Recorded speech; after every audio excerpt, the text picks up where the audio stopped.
अस्सलाम वालेकुम students, welcome to my YouTube channel. आज हम डिस्कस करेंगे एसिड बेसिस एंड सॉल्ट्स के हवाले से लेक्चर नंबर टू को हम डिस्कस करेंगे कि एसिड्स में स्ट्रॉन्ग एसिड्स क्या होते हैं, वीक एसिड्स क्या होते हैं। इसके हवाले से हम पहले डिस्कस करेंगे। तो पहला इसमें जो टॉपिक हमने डिस्कस करना है that is strong acid and weak acids क्या होते हैं। तो सबसे पहले हम डिफ़ाइन करें व्हाट इज़ स्ट्रॉन्ग एसिड। तो स्ट्रॉन्ग एसिड वो होगा जो कम्प्लीटली आयोनाइज होता है। क्या होता है?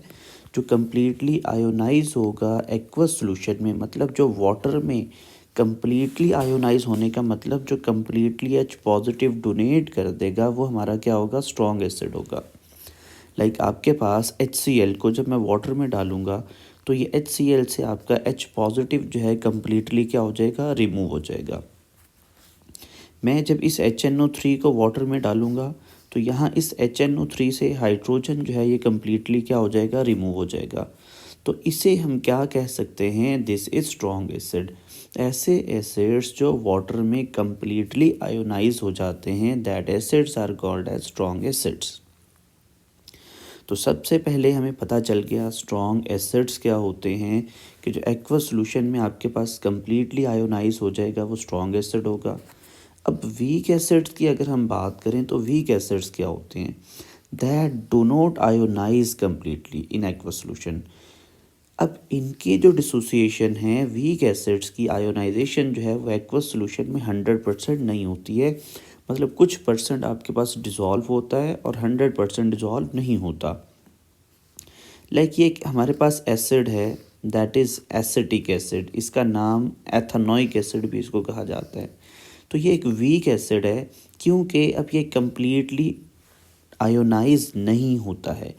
तो ऐसे एसिड्स जो स्ट्रॉन्ग एसिड्स होते हैं ना, इनके लिए आपके पास एक टर्म होती है Ka।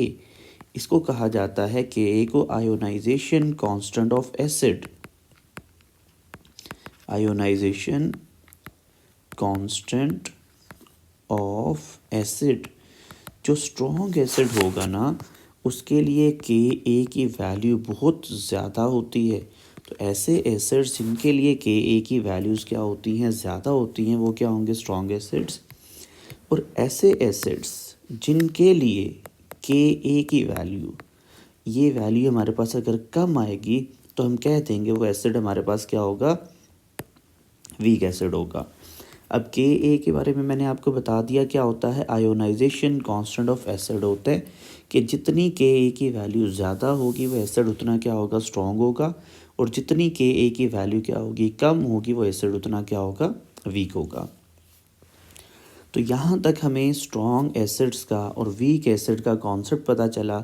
हमें एक बहुत इंपॉर्टेंट MCQ कवर हो गया यहाँ से कि लाइक अगर आपसे पूछ ले कि 4 एसिड्स हैं आपके पास, एक एसिड A है, एक एसिड B है, एक एसिड C है और एक एसिड D है। इस एसिड A की जो वैल्यू है, Ka की वैल्यू 1.1 है, इसकी 1.5 है, इसकी 1.7 है और इसकी सपोज कहते 1.9 है Ka की वैल्यू। और आपसे पूछे कि बताओ ज़रा इनमें से स्ट्रॉन्ग एसिड कौन होगा, वीक एसिड कौन होगा। तो अभी हमने ये डिस्कस किया कि जिसकी Ka की वैल्यू ज़्यादा होगी वो एसिड क्या होगा? स्ट्रॉन्ग होगा। जिसकी Ka की वैल्यू कम होगी वो हमारे पास क्या होगा? वीक एसिड होगा। चलिए नेक्स्ट हमारे पास आ जाता है स्ट्रॉन्ग एंड वीक बेस क्या होते हैं। इस तरह हमने एसिड्स के बारे में बात की है, इसी तरह बेसिस होते हैं। अब जो स्ट्रॉन्ग बेस होता है वो क्या होगा? कम्प्लीटली आयोनाइज होगा, मतलब उसकी 100% आयोनाइज होती है। हमने इससे पहले कॉन्सेप्ट पढ़ा था बेस होता क्या है? जो H पॉजिटिव को एक्सेप्ट कर सकता है वो बेस होता है, या जो OH नेगेटिव डोनेट कर सकता है वो बेस होता है। अब यहाँ पर जो हम कंसर्न बता रहे हैं वो क्या है? यहाँ पर ये OH नेगेटिव आयन की डोनेशन की बात हो रही है। ऐसे बेसिस जो कि क्या होते हैं? कम्प्लीटली आयोनाइज हो जाते हैं, उन बेसिस को हम क्या नाम दे देते हैं? वो आपके क्या होते हैं? स्ट्रॉन्ग बेसिस होते हैं। और ऐसे बेसिस जिनकी लिटिल आयोनाइजेशन होती है, मतलब ये 100% आयोनाइज नहीं होते हैं और उनकी आयोनाइजेशन जो है वो क्या होती है, बहुत कम होती है। तो ऐसे बेसिस को नाम दे दिया जाता है, वो आपके क्या होते हैं, वीक बेसिस। अब as compare to NaOH, ammonia is a weak base. और इसी तरह एक वीक बेस की और एग्जांपल अगर आप नोट करना चाहें तो वो हमारे पास हो सकती है एल्युमिनियम हाइड्रोक्साइड। ये भी हमारे पास क्या होता है, एक वीक बेस होता है। तो अभी तक हमने स्ट्रॉन्ग एसिड्स क्या थे, वीक एसिड्स क्या थे, स्ट्रॉन्ग बेसिस क्या थे, वीक बेसिस क्या थे, इसके हवाले से डिस्कशन की है। नेक्स्ट जो हमारा टॉपिक आ जाता है that is characteristic properties of acids. Important topic है, तो इसके 5 पॉइंट्स हैं वो हम वन बाय वन डिस्कस करेंगे। तो इंट्रोडक्शन में हमने ये चीज़ डिस्कस की थी, जो एसिड्स होते हैं उनका जो टेस्ट होता है वो आपके पास क्या होता है, सोर टेस्ट होता है, तुर्श जायका होता है, सोर टेस्ट हमारे पास होता है एसिड्स का। और दूसरा पॉइंट हमने डिस्कस किया था कि जो एसिड्स हमारे पास होते हैं वो ब्लू लिटमस को क्या कर देते हैं, रेड कर देते हैं। ये भी एक इंडिकेशन होती है कि आपके पास जो एसिड्स होते हैं वो ब्लू लिटमस को क्या कर देते हैं, रेड कर देते हैं। और एसिड्स के लिए पीएच की जो रेंज होती है वो हमें पता है 0 से 7 के इन बिटवीन होती है। जो एसिड्स के लिए हम रेंज की डिस्कस करते हैं, 7 पे हम एग्जैक्ट 7 पे कह देते हैं कि सॉल्यूशंस जो हमारे पास वाटर की बात करें या पीएच 7 पे न्यूट्रलिटी होती है, 7 से कम है तो वो एसिडिक, 7 से ज़्यादा है तो बेसिक नेचर होती है। तो सबसे पहले हमने बात कर ली एसिड हैव सोर टेस्ट। दूसरा हमने बात कर ली ब्लू लिटमस को क्या कर देते हैं, रेड कर देते हैं। तीसरा बहुत इंपॉर्टेंट पॉइंट है कि जब भी एक एसिड मेटल के साथ रिएक्ट करेगा तो आपके पास जो प्रोडक्ट बनेगा वो क्या बनेगा, सॉल्ट बनेगा और साथ में हाइड्रोजन गैस क्या होगी, रिलीज होगी। अब एक एग्जांपल देख लेते हैं। अब जिंक एक हमारे पास क्या है, मेटल है, और ये हमारे पास HCl क्या है, एक एसिड है, दैट इज़ हाइड्रोक्लोरिक एसिड। अब जिंक जो है जब इस HCl के साथ रिएक्शन करेगा तो यहाँ से जो सॉल्ट बन रहा है आपके पास क्या बन रहा है, ZnCl2 जिंक क्लोराइड, और साथ से आपके पास ये क्या रिलीज़ हो रहा है, आपके पास हाइड्रोजन गैस। अब एक दूसरी एग्जांपल देखो, मैग्नीशियम इज़ अ मेटल, ये एक एसिड है। तो मेटल का जब भी एसिड के साथ रिएक्शन हो रहा है तो ये बन रहा है salt, that is magnesium sulphate, और इसके साथ क्या रिलीज़ हो रही है जी, आपके पास हाइड्रोजन गैस रिलीज़ होती है। तो ये आपके पास पता चल गया कि एसिड जब भी मेटल के साथ रिएक्शन करेगा तो सॉल्ट और हाइड्रोजन गैस बनाता है। नेक्स्ट पॉइंट कि जो मेटल का कार्बोनेट होगा, अल्कली मेटल का कार्बोनेट हो सकता है, अल्कलाइन अर्थ मेटल का कार्बोनेट हो सकता है। अल्कली मेटल किसे कहते हैं, ग्रुप नंबर 1 के जो मेंबर्स होते हैं उनकी मेटल्स को अल्कली मेटल्स कहते हैं। और अल्कलाइन अर्थ मेटल्स किसे कहते हैं, जो ग्रुप नंबर 2 की मेटल्स होती हैं। तो अल्कली मेटल या अल्कलाइन अर्थ मेटल के जो कार्बोनेट्स हैं उनके साथ जब ये एसिड का रिएक्शन हो रहा है तो क्या कहता है, जो प्रोडक्ट बनेगा सॉल्ट बनेगा, वाटर बनेगा, और जो यहाँ पर कार्बोनेट्स होंगे वो किस में चेंज हो जाएंगे, आपके पास कार्बन डाइऑक्साइड गैस में चेंज हो जाते हैं। देखो आपके पास ये है Na2CO3, ये कार्बोनेट है, इसका हमने ये एसिड के साथ रिएक्शन करवाया। तो सबसे पहले जो सॉल्ट बनने वाला है वो क्या होगा, Na, और यहाँ से ये Cl। तो ये सबसे पहले बन गया सॉल्ट।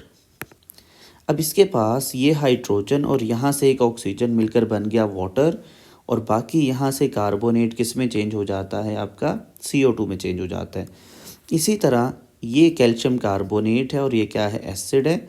यहाँ से ये कैल्शियम, यहाँ से ये सल्फेट मिलकर बना देंगे सॉल्ट।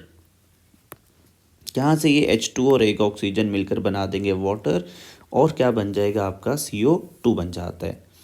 तो फोर्थ पॉइंट हमें समझ आ गया कि मेटल का कार्बोनेट जब भी एसिड के साथ मिलेगा तो सॉल्ट, वाटर और CO2 बना देता है। पॉइंट नंबर 5 है कि एसिड का जब भी बेस के साथ रिएक्शन होता है तो क्या बनता है, सॉल्ट प्लस वाटर होता है, और इस रिएक्शन को क्या नाम दिया जाता है, न्यूट्रलाइजेशन कहा जाता है।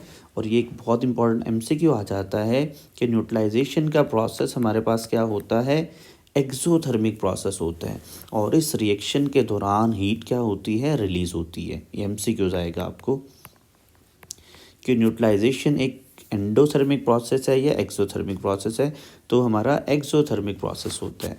तो अब इसको देखते हैं। ये हमारे पास है HCl एसिड और ये है जी NaOH बेस। अब होगा क्या, एसिड से हमारे पास आएगा H पॉजिटिव और जो बेस जो है इससे आएगा OH नेगेटिव। अब ये Na ये Cl मिलकर क्या बना देंगे, सॉल्ट, और ये H और ये OH मिलकर क्या बना देंगे, वाटर। और जब ये वाटर फॉर्मेशन हो रही होगी तो इस दौरान आपके पास हीट रिलीज होगी, तो इस वजह से हम कह देंगे ये प्रोसेस आपका क्या होगा, एक्सोथर्मिक। अब यहाँ फिर देखो, ये आपके पास बेस है, ये क्या है, एसिड है, तो K2SO4 ये हमारे पास बन जाएगा सॉल्ट, और ये H और ये OH मिलकर क्या बना देंगे, वाटर बना देंगे। और लास्ट पे बताता है कि जो एसिड रेन होता है इसका डिसएडवांटेज क्या होता है। अब एसिड रेन में सबसे पहले आपको पता चलेगा HNO3 आ सकता है, H2SO4 हो सकता है।